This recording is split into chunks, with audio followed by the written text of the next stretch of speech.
warahmatullahi wabarakatuh. Halo semuanya, perkenalkan nama saya Meyara Nur Azizah, mahasiswi semester 2, Prodi Akuntansi, Fakultas Ekonomi Bisnis, Universitas Muhammadiyah Riau. Perkenalkan, nama saya Reza Yatra Oktaviani, mahasiswi semester 2, Prodi Akuntansi, Fakultas Ekonomi dan Bisnis, Universitas Muhammadiyah Riau. Kali ini, kami akan menganalisis laporan keuangan dari salah satu perusahaan yang terdaftar dalam Bursa Efek Indonesia, yaitu PT Unilever Indonesia Tbk. Laporan yang kami ambil kali ini adalah laporan keuangan tahun 2020. Sebelum kami membahas laporan keuangan PT Unilever Indonesia Tbk, kami akan terlebih dahulu memberikan sedikit informasi mengenai profil PT Unilever Indonesia Tbk.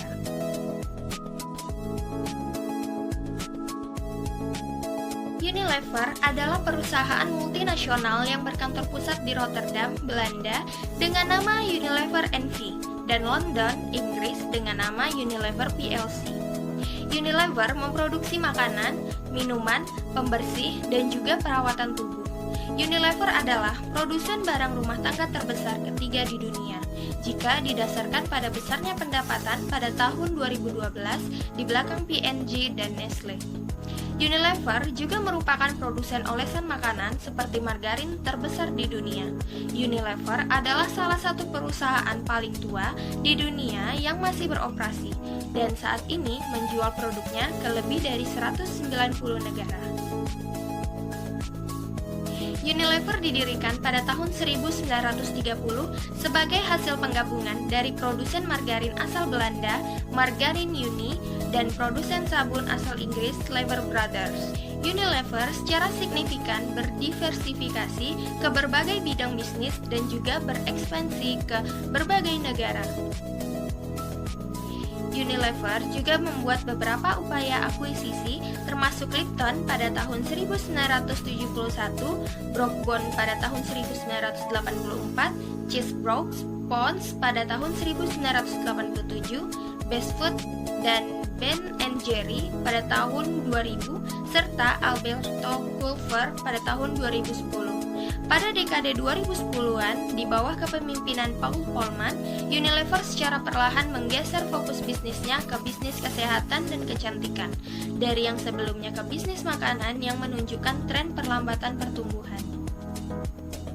Sejak didirikan pada tanggal 5 Desember 1933, Unilever Indonesia telah tumbuh menjadi salah satu perusahaan fast-moving consumer goods terkemuka di Indonesia. Unilever telah menemani masyarakat Indonesia dengan berbagai macam produk dari berbagai kategori, mulai dari Reiko, lalu Sunlight, Rinso, Molto, Lux, dan lain-lainnya. Unilever memiliki tujuan, nilai, dan prinsip yang tertanam pada perusahaan mereka. Unilever menerapkan standar perilaku yang ditetapkan perusahaan pada saat mereka berhubungan dengan setiap mitra yang bekerja sama dengan mereka, masyarakat yang terlibat dalam bisnis dan kegiatan maupun lingkungan sekitarnya. Selanjutnya adalah menganalisis laporan keuangan. Yang pertama, kami akan menganalisis laporan laba rugi dari PT Unilever Tbk tahun 2020 dengan menggunakan metode analisis komparatif. Laporan laba rugi komprehensif adalah salah satu laporan keuangan yang menilai seberapa tingkat keberhasilan perusahaan di dalam satu periode tertentu. Dengan adanya laporan keuangan ini, maka kita bisa mengetahui kinerja suatu perusahaan sehingga itu nantinya dapat kita gunakan untuk menilai atau melakukan prediksi terhadap jumlah dan juga waktu atas adanya ketidakpastian arus kas perusahaan di waktu yang akan datang. Lalu, apa itu analisis komparatif? Analisis komparatif adalah teknik analisis yang dilakukan dengan cara membuat perbandingan antara elemen laporan keuangan yang sama untuk beberapa periode yang berurutan. Tujuan analisis ini adalah untuk memperoleh gambaran tentang arah atau kecenderungan tentang perubahan yang mungkin akan terjadi pada setiap elemen laporan keuangan di masa yang akan datang. Informasi dari hasil analisis komparatif ini bermanfaat untuk memprediksi tentang kemungkinan yang akan terjadi pada setiap elemen laporan keuangan yang terjadi di masa yang akan datang. Berikut adalah tampilan dari laporan laba rugi dan penghasilan komprehensif lain dari PT Unilever Indonesia Tbk. Sebelum kita masuk ke dalam akun-akun dan jumlahnya, terlebih dahulu kita lihat bahwa di laporan ini disajikan dalam jutaan rupiah, di mana artinya semua angka yang tercantum di laporan keuangan ini dikalikan dengan 1 juta. Karena jika semua angka ditulis full, mungkin ruangnya tidak akan cukup. Saya akan membacakan laporan ini sesuai dengan tulisan yang ada di laporan ya teman-teman, di mana nanti setiap nominalnya tidak saya kalikan 1 juta, tetapi sesuai dengan yang ada di laporan. Yang pertama adalah penjualan bersih.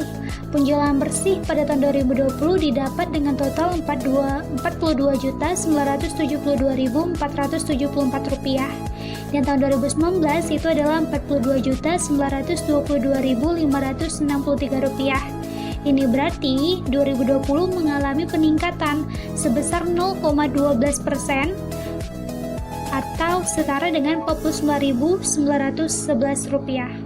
Lalu yang selanjutnya adalah akun harga pokok penjualanan. Di tahun 2020 itu adalah Rp20.515.484 dan di tahun 2019 itu adalah Rp20.893.870. Ini mengalami penurunan sebesar minus 1,81% atau Rp378.386. Setelah penjualan bersih dan harga pokok penjualan dikurang, maka dapatlah laba brutonya, di mana di laba bruto ini pada tahun 2020 adalah Rp22.456.990 dan pada tahun 2019 adalah Rp22.028.693. Ini mengalami peningkatan sebesar 1,94% atau sebanyak 428.297. Setelah laba bruto tadi didapat, maka dikuranglah dengan beban-bebannya seperti beban pemasaran, lalu beban umum, dan beban penghasilan lainnya. Dan dapatlah laba usahanya dengan total Rp9.451.012 pada tahun 2020 dan di tahun 2019 adalah Rp10.120.906, di mana ini mengalami namanya penurunan sebesar minus 6,62% atau Rp669.894. Setelah laba usaha tadi didapat, maka akan ada lagi pengurangan dengan penghasilan keuangan, lalu ada biaya keuangan, baru dapatlah laba sebelum pajak penghasilan, di mana pada laba sebelum pajak penghasilan ini juga mengalami yang namanya penurunan, yaitu sebesar minus 7,02% atau sebanyak Rp694.903. Selanjutnya, laba sebelum pajak penghasilan tadi dikurang dengan beban pajak penghasilan dan dapatlah labanya, yaitu pada tahun 2020 didapatlah laba Rp7.163.536 dan pada 2019 itu didapatlah Rp7.392.837 atau turun sebanyak minus 3,10% atau setara dengan Rp229.301. Selanjutnya adalah penghasilan komprehensif lainnya.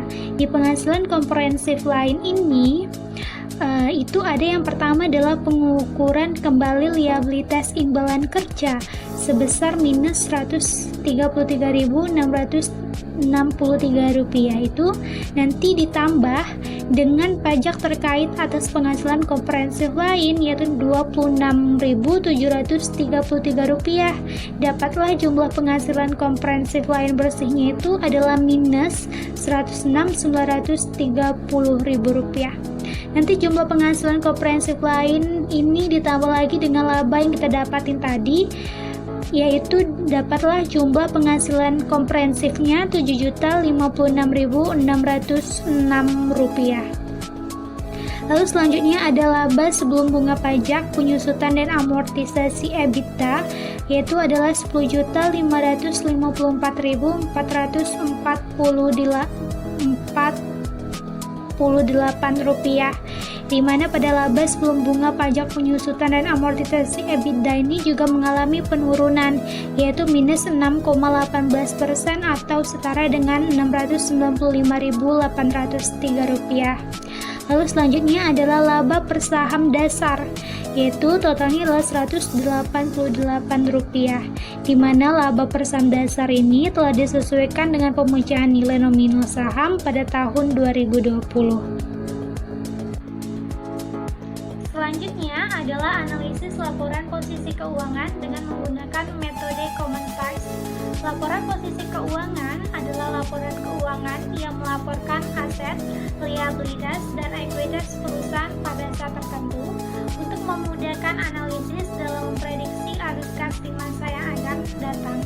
Sedangkan analisis common size adalah teknik analisis yang dilakukan dengan cara membuat perbandingan antara suatu elemen di dalam laporan keuangan tertentu sebagai komponen dari elemen yang lain pada laporan keuangan yang sama. Berikut adalah tampilan dari laporan posisi keuangan PT Unilever Indonesia Tbk, di mana pada tampilan ini merupakan tampilan dari aset yang mereka miliki, yang terdiri dari dua aset, yaitu ada aset lancar dan aset tidak lancar. Aset lancar yang mereka miliki itu terdiri dari kas dan setara kas, lalu ada piutang usaha dari pihak ketiga dan pihak berelasi, lalu ada umumka dan piutang lain dari pihak ketiga dan pihak berelasi, lalu ada persediaan, beban di bar di muka, dan pajak di bar di muka, di mana jumlah aset lancar yang mereka miliki per tahun 2020 adalah Rp828.360 atau setara dengan Rp8.828.360.000. Lalu jumlah aset mereka per tahun 2019 adalah Rp8.830.334 atau setara dengan Rp8.530.334. Lalu selanjutnya adalah aset tidak lancar yang mereka miliki, yaitu terdiri dari aset tetap, ada goodwill, ada aset tak berwujud, aset hak guna, dan aset tidak lancar lainnya, di mana jumlah aset tidak lancar mereka per tahun 2020 adalah Rp11.006.272 atau setara dengan Rp11.706.272. Dan per tahun 2019 itu adalah Rp12.119.037 atau setara dengan Rp12.119.037. Dan jumlah aset mereka, total seluruh aset mereka per tahun 2020 adalah Rp20.534.632 atau setara dengan Rp20.534.632. Lalu per tahun 2019 itu adalah Rp20.649.371 atau setara dengan Rp20.649.371. Jadi dapat kita simpulkan pada analisis common size kami terhadap asetnya mereka itu adalah struktur aktivanya mereka itu berubah, di mana jumlah aset lancarnya mereka mengalami kenaikan 1,68% pada tahun 2020, sedangkan pada aset tidak lancarnya mengalami penurunan setotal minus 1,68% dari tahun 2019. Tapi nilai perubahan ini masih dikatakan ideal untuk sebuah perusahaan manufaktur. Selanjutnya, pada laporan neraca kita lihat ada liabilitas dan ekuitas. Pada liabilitas ada liabilitas jangka pendek dan liabilitas jangka panjang. Di tabel ini dalam jutaan rupiah. Kita lihat liabilitas jangka pendek, ada pinjaman jangka pendek pada tahun 2019 adalah 2.920.000, tahun 2020 ada 3.015.000. Pada utang usaha ada 2, utang usaha pihak ketiga pada tahun 2019 adalah 4.322.771. Pada tahun 2020 adalah 4.123.391. Untuk utang usaha pihak berelasi pada tahun 2019 ada 194.183. Pada tahun 2020 ada 154.226. Pada utang usaha lainnya kita lihat ada 2 utang lainnya pihak ketiga, yaitu pada tahun 2019 adalah Rp1.293.017. Pada tahun 2020 adalah Rp1.669.573. Dan utang lainnya pihak berelasi pada tahun 2019 ada Rp784.606. Dan pada tahun 2020 ada 872.483. Pada liabilitas keuangan jangka pendek lainnya, pada tahun 2019 ada 126.179. Pada tahun 2020 ada Rp113.186. Beban akrual jangka pendek pada tahun 2019 yaitu Rp2.751.404. Pada tahun 2020 adalah Rp2.360.004. Liabilitas imbalan pasca kerja jangka pendek pada tahun 2019 adalah Rp73.986 dan pada tahun 2020 adalah Rp87.084. Untuk utang pajak pada tahun 2019 adalah Rp599.163. Pada tahun 2020 adalah Rp962.589. Untuk jumlah liabilitas jangka pendek pada tahun 2019 adalah Rp13.065.308. Untuk tahun 2020 adalah Rp13.057.536. Untuk liabilitas jangka panjang, ada liabilitas pajak tangguhan.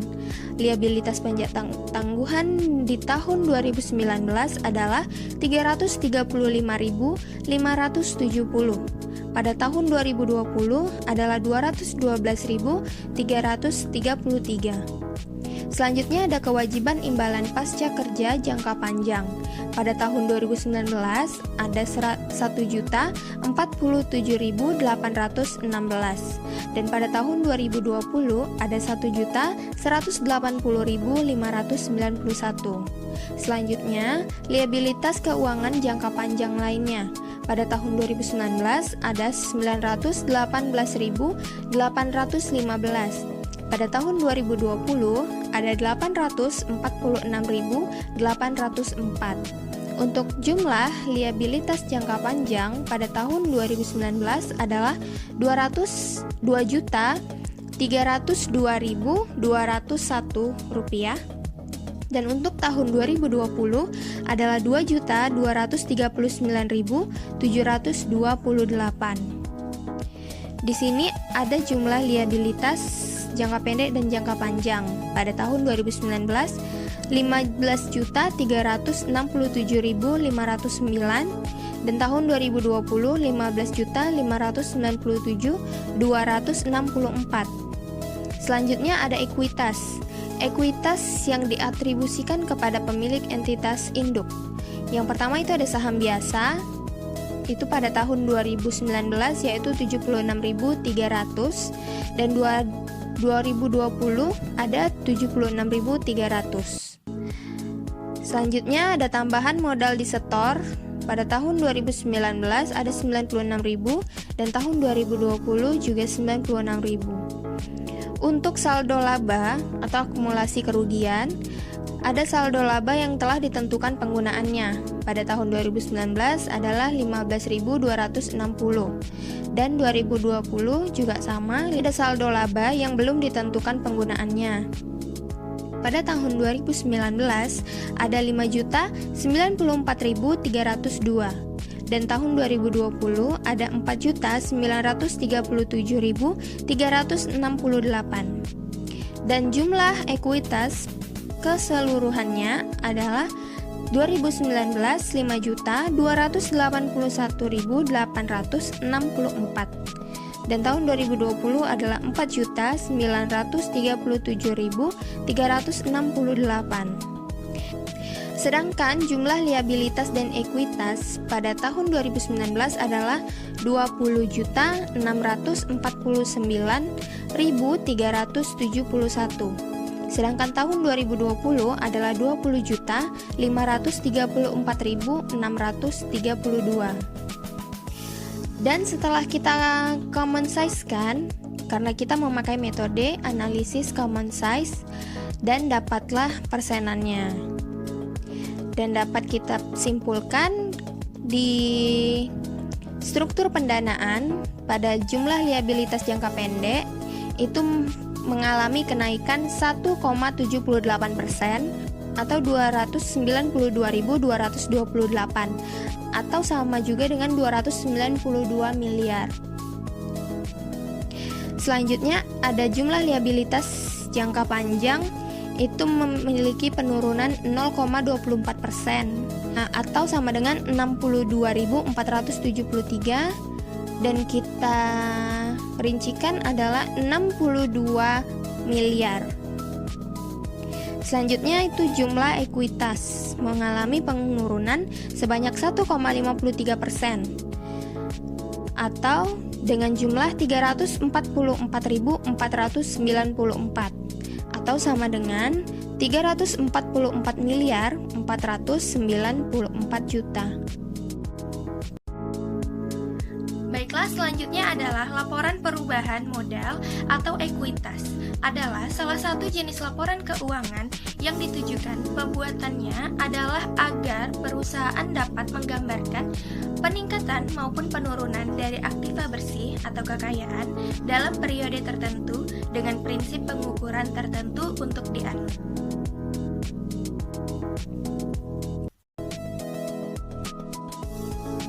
Selanjutnya, dapat kita lihat pada laporan perubahan ekuitas PT Unilever pada tahun 2019 terdapat modal sahamnya per Desember 2019 adalah 76.300, sedangkan pada per 31 Desember 2020 adalah 76.300. Selanjutnya adalah tambahan modal disetor pada 2019 adalah 96.000 dan 2020 adalah 96.000.